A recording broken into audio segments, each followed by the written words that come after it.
Erev Tov, une fois n'est pas coutume, je vous enregistre, je partage avec vous en vraiment toute simplicité, avec beaucoup de cœur et beaucoup d'émotion. Ça fait longtemps que j'ai envie de le faire et à chaque fois je repousse pour plein de raisons qui ne sont pas justifiées. Parce qu'il n'y a pas plus grand que d'étudier et que d'appliquer la Torah.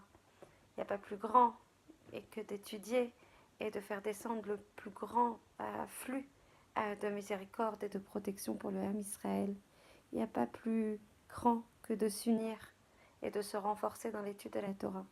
Donc un petit format, beaucoup moins long que d'habitude, en tout cas je vais essayer pour une grande bavarde que je suis. Ça n'est pas simple. Je voudrais aborder avec vous, Bezrat Hashem, Blineder, autant que je peux. Je ne sais pas si ça sera tous les soirs, au niveau de la fréquence et de l'occurrence de ces petits audios, beaucoup plus courts sur le Kriyat Shema à la Mita. Pourquoi on doit lire le Kriyat Shema à la Mita? Vous le savez, celle qui étudie avec moi, j'en fais mon fer de lance. C'est sans doute la prière la plus importante de la journée. Et on va expliquer, selon le Sod, selon la Kabbalah, selon la Gemara, combien ça recèle de force, combien ça recèle de ségoulottes, combien ça recèle de protection. Déjà, une chose qu'on va dire dans ce petit audio, il faut savoir que le Kriyat Shema à la Mita, qui est une des tfilotes les plus importantes de la journée, même pour les femmes, d'accord? Et on l'explicitera en fait dans les sources. Ça permet trois choses fondamentales, névralgiques, critiques, sensibles, aussi pour une femme évidemment.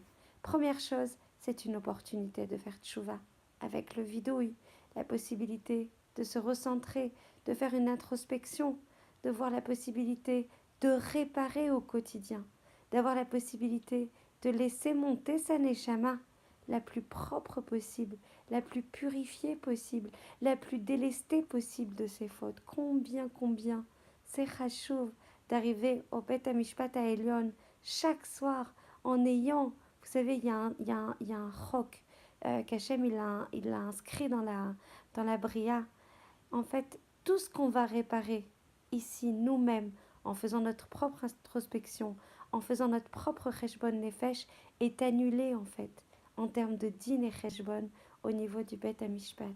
Plus nous, on se remet en question, on fait tchouva, on regrette, on promet de ne plus recommencer, et moins on nous adressera sur ces sujets-là le jour à 120 ans, on devra monter et revenir en fait à notre racine nishmatique auprès d'Akadosh Baruch Hu. Donc, faire tchouva, c'est le premier axe que permet en fait Kriyat Shema à la Mita. C'est énorme de porter. La deuxième chose, c'est un magen, c'est un bouclier pour le corps. Quand la neshama, elle part, il y a beaucoup de mézikim. Il y a beaucoup de choses pas jolies, des forces du mal qui veulent absolument s'emparer du corps et du nefesh, puisqu'il reste évidemment le nefesh qui va permettre de faire fonctionner le corps. Beaucoup de forces du mal.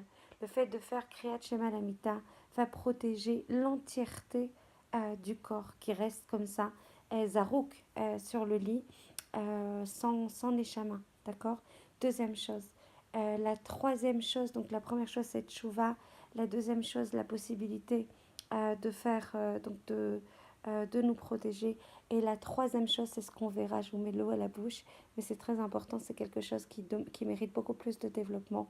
Mais sachez que dès ce soir, pour la réfoua chez les mains, pour la achlama meira de tous les malades, pour tous les malades d'Israël, pour la Emouna Shlema du Ham Israël, pour la Tchouva Shlema du Ham Israël, pour le nom d'Hachem, pour qu'il soit fier de nous, pour qu'il puisse nous apporter beaucoup de rachamim dans notre Géoula, parce qu'on vit les Chevles Mashiach sans aucun doute, que ce cours, que chaque lettre qu'on vient de prononcer soit un vecteur de miséricorde, un vecteur de protection pour tout le Ham Israël, où qu'il se trouve, je vous en prie, vraiment avec beaucoup de responsabilité, diffuser ces petites paroles de Torah, que cela puisse réveiller la possibilité de faire ce Kriyat Shema Lamita. Encore une fois, chacune avec sa madriga. Si une personne ne peut faire que le premier passage, qu'elle fasse le premier passage. Si une personne peut faire beaucoup plus, qu'elle fasse beaucoup plus. Chacune, elle apporte sa pierre à l'édifice. Chacune, elle fait descendre beaucoup de malachim, beaucoup d'anges protecteurs dans ce monde. On se retrouve demain,